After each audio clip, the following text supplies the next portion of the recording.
Esse buraco existe e esse buraco é literalmente onde dizem que ficava a Arca da Aliança? Então, não. Não, ok. Eu ia fazer só um adendo ali, sem pretensão nenhuma, mas é também um lugar onde Davi compra a eira de Araúna e determina que seria estabelecido o templo, onde ele também fez o sacrifício. Exatamente, quer dizer, esse terreno pertencia aos jebuseus. Quer dizer, foi lá Abraão, mas passaram séculos entre Abraão e Davi, e aí Davi vai e compra, porque ele queria que não fosse um local contestado. Que no futuro ninguém viesse dizer, esse terreno é meu, e no final não adiantou. Porque os dois locais que a gente sabe em Israel que foram comprados com dinheiro para não ter contestação são os dois mais contestados, que é o túmulo dos patriarcas em Hebron e o Domo da Rocha. Mas agora respondendo a tua pergunta, deixa eu aqui, ó, pessoal, esse buraco... Tá aí. Esse buraco não tem absolutamente nada a ver com o templo, ele foi feito depois do templo. Ele foi feito depois e tem uma justificativa, tem um porquê disso? Então... Para estudar, será? Não, tem uma caverna embaixo. Tem uma caverna. Tem uma caverna. Eu lá no canal fiz um vídeo, eu pude entrar e gravei. Então tem... Essa rocha, ela assim, vamos dizer, relativamente assim que ela se parecia na época do Templo de Jerusalém. Ela tinha provavelmente alguma fissura, alguma rachadura, que tinha uma caverna, e depois, na época cruzada, mais ou menos 900 anos atrás, isso foi se ampliando, com o templo ampliando, e hoje em dia tem uma caverna subterrânea, e no período muçulmano eles fizeram tipo essa chaminézinha que conecta a caverna à parte de cima. Mas nos tempos bíblicos isso não existia. O que sim existe é um quadrado. Vocês estão vendo um retângulo bem no meio? Aqui, sim. Ó. Dá pra gente ver. Isso, aí ó, o mouse. Bem no meio tem um retângulo. Isso sim é o local da arca. Esse é o local da arca. Por quê? Pensa que a pedra, o pico do Monte Moriá, ela não é um local reto, ela é irregular. E por isso, se tu pega a arca que tinha 4 pezinhos e coloca, vai ficar guenza. Mas tu não quer que as tábuas da lei, que é um dos objetos mais sagrados, fique torta, balançando. E por isso eles pegaram e endireitaram uma zona e colocaram ali a Arca da Aliança. E ela também fica exatamente no meio geográfico da pedra. Então ali ficava a Arca da Aliança. E interessante, quando os arqueólogos foram estudaram, eles viram que exatamente as medidas nesse buraco, nessa parte que foi achatada, é exatamente igual às medidas da Arca da Aliança segundo a Bíblia, em côvados, que é um côvado por um côvado e meio. Exatamente o tamanho correto se encontrou aqui. E essa parte reta que vai para os lados era onde ficavam as paredes do santuário. Então, a parede por lá, outra lá. Aqui a gente não consegue ver onde ela ficava. Mesmo não sendo uma mesquita, esses tapetes significam que eles podem fazer as suas orações aí? Sim. Então, o que acontece? Desde o ano 2000, a entrada do Domo da Rocha é proibida a não muçulmanos. Só os muçulmanos podem entrar. E eles sim oram aí dentro, porque os muçulmanos não precisam orar em mesquita. Eles podem orar em qualquer lugar. Então, eles pegaram todo o monte do templo, que é uma área gigantesca, que é toda a área do complexo do Templo de Jerusalém, e toda essa área, hoje em dia, ela é usada para orações. Então, tu vai lá em qualquer dia, no horário da oração, tu vai ver que o pessoal desenrola o tapetinho em qualquer área. Nos pátios, nos jardins, dentro da mesquita, dentro do Domo da Rocha, eles usam todo o espaço. Mas aqui, hoje em dia, não é realmente um local principal de oração, principal é a mesquita de El-Aqsa. O que sim, eles fazem aqui nas sextas-feiras sermões, obviamente muçulmanos, para mulheres. Então, é um local mais... É para mulheres. Porque o local principal... Para os muçulmanos, o Domo da Rocha não é importante. O importante é o outro, que é a mesquita de El-Aqsa. Vou pedir para por isso, o mais importante... Volta na foto Aí, mais uma. Aí. Esse aqui é... Essa é a mesquita. Exatamente. Essa é a mesquita de El-Aqsa. Para os muçulmanos, esse é o terceiro local mais sagrado do mundo. Então, o local mais importante para eles colocaram para os homens. E o segundo, um outro local é o Domo da Rocha, e aí eles colocaram para as mulheres, que é diferente para nós. Para nós, obviamente, o importante é o pico do Monte Moriá. Perfeito. E você está tratando daquele monte que é do templo, até anotei aqui, está nas mãos de Israel depois da Guerra dos 6 Dias. Mas foi entregue a entrega administrativa e religiosa desse local. Como é que funciona isso? Você chegou aí nessa mesquita também lá? Você bota um pouquinho da cabeça ali para dar uma bisoiada, né? Mas eu não fiquei entrando, caçando assunto lá, porque eu acho que é meio ofensivo, sei lá, né? Eles não querem de jeito nenhum que as pessoas entrem e bisoiem. Então, eles colocaram um biombo de madeira que tu não consegue nem mais olhar para dentro. Então, eles realmente não querem que nem o pessoal olhe. Então, Tu tem a entrada e colocar um biombo de madeira, então tu não consegue olhar nada para dentro. Tu teria que realmente entrar e dobrar para conseguir ver. E aí tu não consegue, porque hoje em dia tem na entrada guardas da Waqf, que é essa organização muçulmana que faz a administração do lugar, e os guardas ficam lá na entrada, e quando eles olham pra gente que não é muçulmano, dizem, não pode entrar. E assim ninguém consegue entrar e espiar. Realmente, pra mim, entrar e conseguir filmar lá dentro Foi difícil. Foi difícil conseguir autorização. Arriscado também, não? Não, eu tinha autorização. Assim. Mais ou menos, assim. Deu tudo certo. Não, a Meu gente Deus. presenciou uma cena, numa vez, o Rony estava lá com a gente nessa, e aí tinha um casal, aparentemente de judeus, aparentemente de posse, cercado por 2, 3 seguranças, e eles estavam andando pela esplanada ali. Não tava... E eu não sei por que alguns muçulmanos se ofenderam e eles começaram a andar atrás com xingamentos bem ostensivos, assim, a ponto dos seguranças terem que ficar alerta, e eles aceleraram nos passos e os caras atrás. Foi um negócio tenso, assim. Então eles se ofendem, né? Então, o que acontece é, em 1967, Israel conquista todo o território, inclusive o Monte do Templo, e Israel decide fazer um gesto de boa vontade e entregar a administração civil e religiosa do Monte do Templo para o Waqf, que é uma... Um adendo, só uma... Você falou de boa vontade. Vamos lá, vamos entregar de boa vontade isso.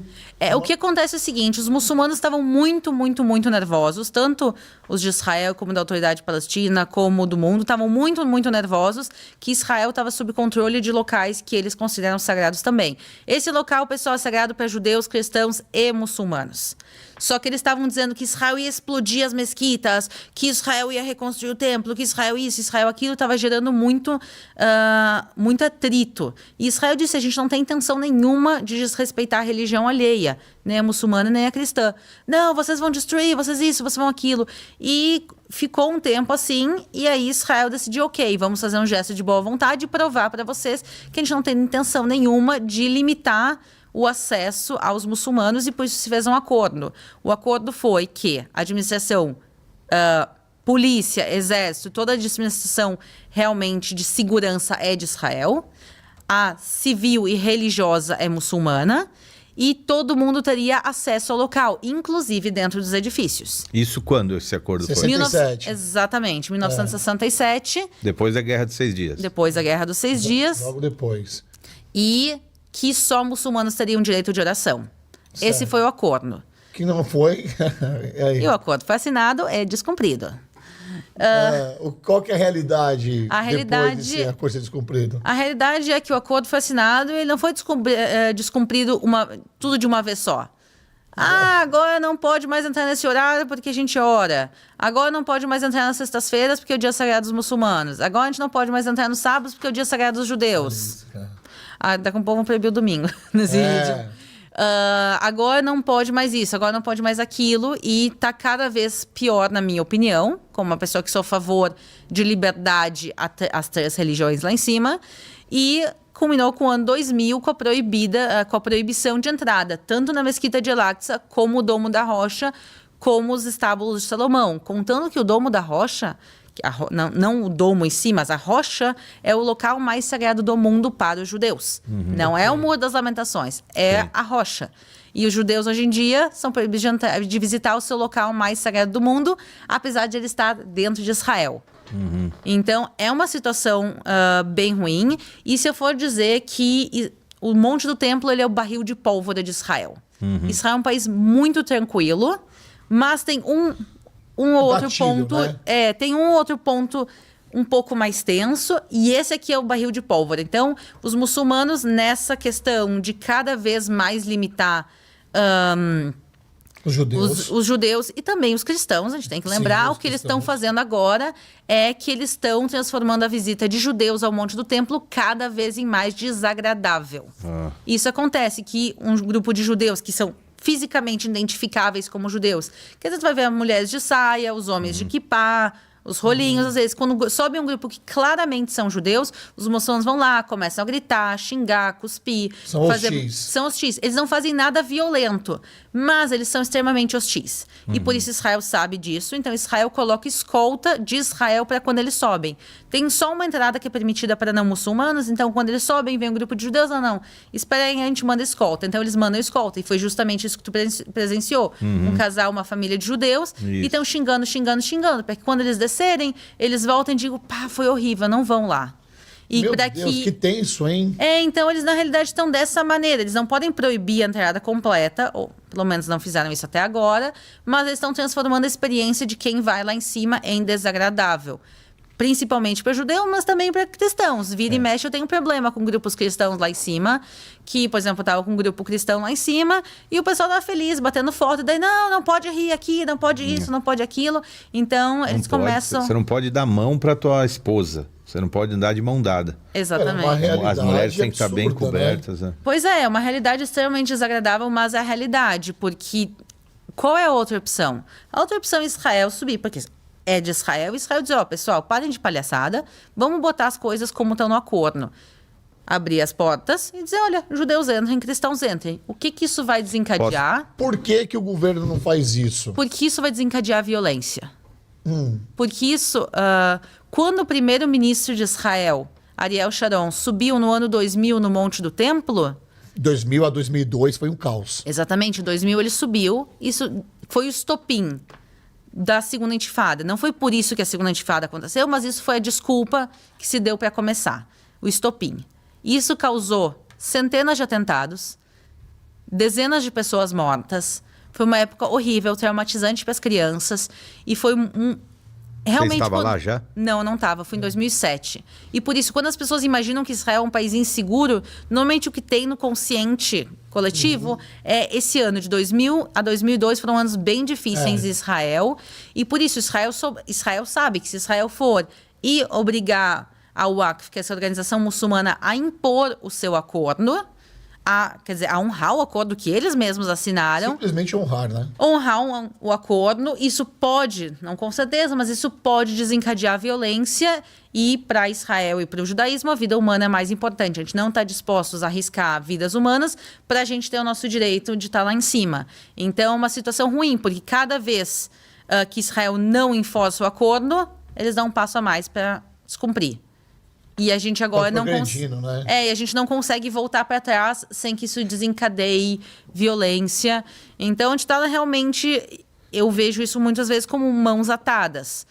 Porque, por um lado, a gente não quer violência. Por outro lado, eu acredito que judeus e cristãos têm direito sobre o Monte do Templo também. Posso fazer um adendo? A Aline corrige se eu estiver errado. O grande lance é que exatamente naquele lugar onde o domo protege a rocha é a expectativa que os judeus têm da construção de um terceiro templo, que é a grande paixão deles, né, por reconstruir o templo. Volta uma foto. Volta uma. Bem aí, bem exatamente seria... Aliás, voltado bem para cá, né, Aline? Que é Exatamente, a entrada é para esse lado. Para esse lado. Vai na outra foto, por favor, que a gente tem a cidade murada, que é a cidade antiga, né? Beleza. Olha só, gente, a gente está falando aqui de um pedacico de terra que é de Israel, que está aqui, que é a cúpula, que está escrito aí, Cúpula da Rocha, que é o Domo da Rocha, e que causa uma briga gigantesca. E aí a gente fica imaginando assim, mas Israel, com seu exército, cara, tão poderoso, não poderia simplesmente tirá-los dali, descumprir esse acordo, já que fazer um novo acordo? Claro que poderia, mas isso vai causar violência e vidas humanas vão ser perdidas. E o governo de Israel não está disposto a pagar esse preço. Esperar a boa vontade desse pessoal aí é brincadeira. Deixa eu fazer uma pergunta curiosa. A gente tem acesso, ali onde está escrito Muro das Lamentações, hoje você tem aquele cotel que você caminha ali, né? E tem uma passagem fechada, subterrânea. Exatamente. Ela daria ali naquela caverna lá? Não. A passagem subterrânea não é nessa direção, ela é ao longo da linha verde. Não, aquele passeio que as pessoas podem fazer turístico. Mas no meio da passagem que você vai beirando o muro, tem uma porta à direita. Tem uma porta que está fechada com concreto. Isso. Sim. Mas não, ela não daria para dentro. Na realidade, aquela porta é um túnel subterrâneo que sobe. Ela daria em cima da esplanada do templo. Ela não daria embaixo. Porque a gente presenciou uma cena muito simbólica de uma família judia. Tinha uma criancinha devia ter o quê? Uns 4 anos, assim, com um quipazinho, e a família estava ali de uma forma honrosa. É como se a gente tivesse ali, eles virado para o lugar de onde seria o templo, e ele estava beijando a parede, porque aparentemente seria o mais perto que eles poderiam chegar do que o dia foi o santo lugar, o santíssimo lugar. E eles estavam fazendo uma devoção ali. O que era aquilo? Exatamente. Então, olhem onde está marcado ali o Muro das Lamentações. Certo. O local mais sagrado é o Domo da Rocha. Ali está escrito Cúpula da Rocha. Por que, então, os judeus oram no Muro das Lamentações e não no Domo da Rocha? Porque os judeus são proibidos de orar no Domo da Rocha. O Muro das Lamentações, ele é um local que acabou sendo um substituto. Por quê? Porque não se tem, é o local mais próximo, por muitos séculos se pôde chegar. Então, o Muro das Lamentações, obviamente, as pedras não são sagradas, a gente não ora para pedras. As pedras são parte original do complexo do Templo de Jerusalém, e atrás do Muro das Lamentações está o Monte Moriá, que é o que importa. O que acontece é que o Muro das Lamentações está aqui. Se tu continuar subindo em direção à linha verde, tu chega num ponto que tu está exatamente de frente ao Domo da Rocha. Tu tem um ponto ali que a gente chama de Santo dos Santos, que ele é o ponto mais próximo do Santo dos Santos, que é 70 metros. Então, eles chegam ali naquele ponto que tu provavelmente viu eles orando. Eles estavam ali 70 metros do Domo. É animal Domo isso. Da Rocha. Domo da Rocha do Santo dos Santos. E por isso eles estavam ali orando. Mas isso... E por quê? Realmente mostra a fé. Mesmo que o templo foi destruído, a gente acredita que a presença divina nunca deixou esse local. Então, eles estão orando ali de frente para Deus. E é, ao mesmo tempo, muito bonito. Muito, ao mesmo tempo, triste. Eu também arrepiei aqui com a explicação dela, velho. Cara, é muito incrível. A gente, mano, meus patrocinadores vai mandar toda a nossa produção lá para Israel. Vamos. Você vai estar junto aqui, tá junto. Já tô de guia, vamos lá.